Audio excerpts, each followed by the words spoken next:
It's important for you to know that not every hair transplant is successful. Together, we're going to explore 10 reasons why a hair transplant fails. The number one reason I tell patients why a hair transplant fails is that the wrong patient was picked. In many cases, it has to do with whether they have an underlying medical issue. If they have a thyroid problem, uncontrolled diabetes, iron deficiency, or a scarring alopecia like frontal fibrosing alopecia or alopecia areata, the body will reject the hair transplant. The hair won't grow well. And so it's very, very important to address the medical issue that you might be having before attempting a hair transplant. The other thing that I caution you about is to have realistic expectations. Don't assume that when you have a hair transplant, you're going to restore your hairline and density back to the time of your youth, because that's unrealistic. No one could accomplish that.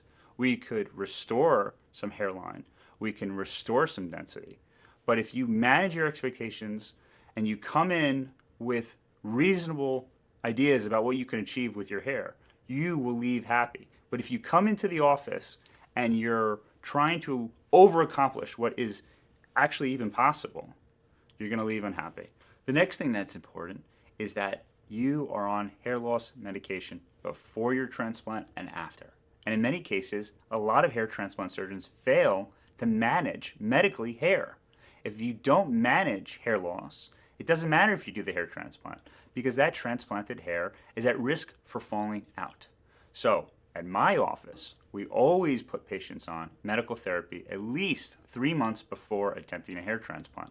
That is critically important. It actually leads to better results, and ultimately, it helps you to maintain the hair that was transplanted.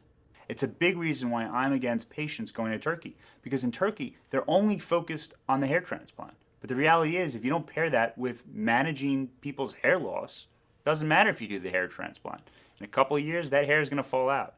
It's best to be close, living in terms of the vicinity, close to a hair transplant surgeon who can actually manage medically the hair loss. And in many cases, hair surgeons don't want to manage hair because they're not making a lot of money from that. They make money from the hair transplants. They're not making money from prescribing medication. Hairline design is a big element to determining the success of a hair transplant.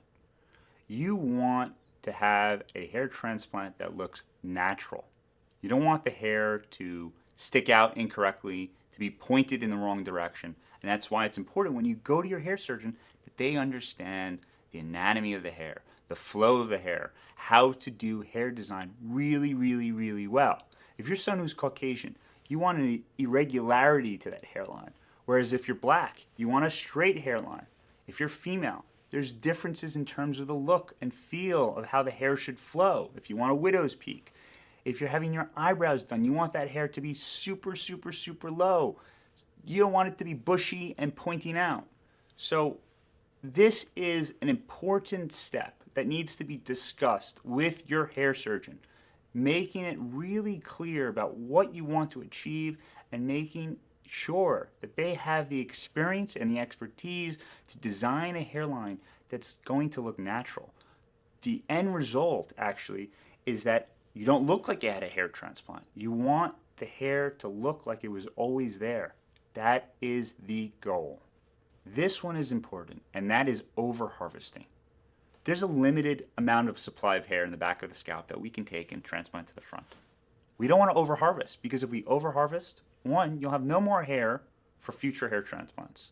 Two, you're going to have thinning back here that's so visible that anyone who's standing in back of you will see that you had a hair transplant. And that is not the goal. The goal is for you to have natural results that no one could perceive. No one should know that you had a hair transplant. There's an area back here called the safe zone. Our goal as hair surgeons is to respect that area, to not take too much hair from that region, because then you risk the possibility of not having enough hair in the future, having too much thinning, and also the possibility of causing scarring in the back of your scalp because too many hair follicles were removed. I understand that there might be a particular area on your scalp where you really want to improve density, but I want to caution you. You don't want your hair surgeon to over-graft into one particular area, because if they do that, there simply might not be enough blood supply to bring oxygen and nutrients to allow those hair follicles to thrive, and you can cause necrosis of the hair follicles. a failed hair transplant if there's overgrafting.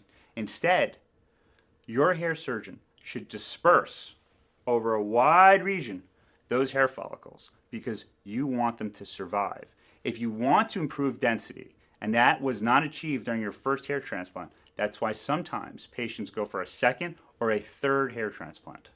On the flip side, you don't want to have density that is too low. So you want to make sure you're actually transplanting enough hair follicles from the back of the scalp to the front.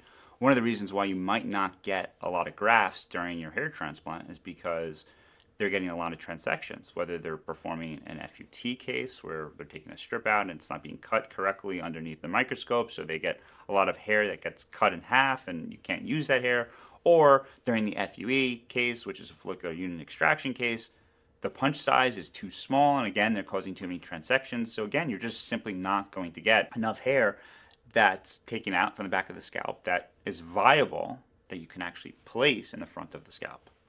A critical step to the success of a hair transplant is actually when the hair from the back of the scalp comes out. That hair immediately needs to go into a holding solution, whether it's Ringer's lactate, PRP, or a hypothermosol ATP.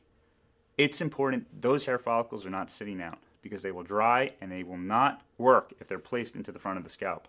It's also important that the hair surgeon is working with technicians that are excellent at handling the grafts because you don't want any crush injuries to happen to those hair follicles. They're extremely, extremely fragile, and so when they're picked up, when they're cut up, when they're placed into the scalp, they need a lot of tender love and care because if any injury happens during that process, those hair follicles are not going to survive. The last stage of a hair transplant is placement, and this stage is usually done by a hair technician. The hair technician has to have divided the hair follicles into 1s, 2s, 3s, and 4s because it's very important to place those hair follicles where they belong. So in the hairline, you want follicular units 1 because they're going to be natural, they'll be soft. Then you put 2s and 3s and 4s as you move backwards to create more density. It's also important that those hair follicles, as we discussed, are placed at the appropriate angle, otherwise they will look unnatural. The 10th and final reason why a hair transplant can fail is because you as the patient are not involved enough in your post-op care. It's important to follow the instructions that your hair surgeon provides you with in terms of how you should wash and preserve your hair the first few days after your hair transplant and the coming weeks. It's very important. And it's also important, as I mentioned earlier, to maintain your hair loss medication. I hope you're getting a better appreciation for the philosophy and effort it requires to really get natural results from a hair transplant. We really take our approach seriously. We really thought through ways of minimizing a failure in a transplant. Regardless of where you go, though, keep all these pointers in mind because they will really help you achieve the results that you want. If you have any questions that I have not addressed about hair transplants and why they might fail, please leave them in the comments below. And as always, I'm here on your journey to address your hair loss.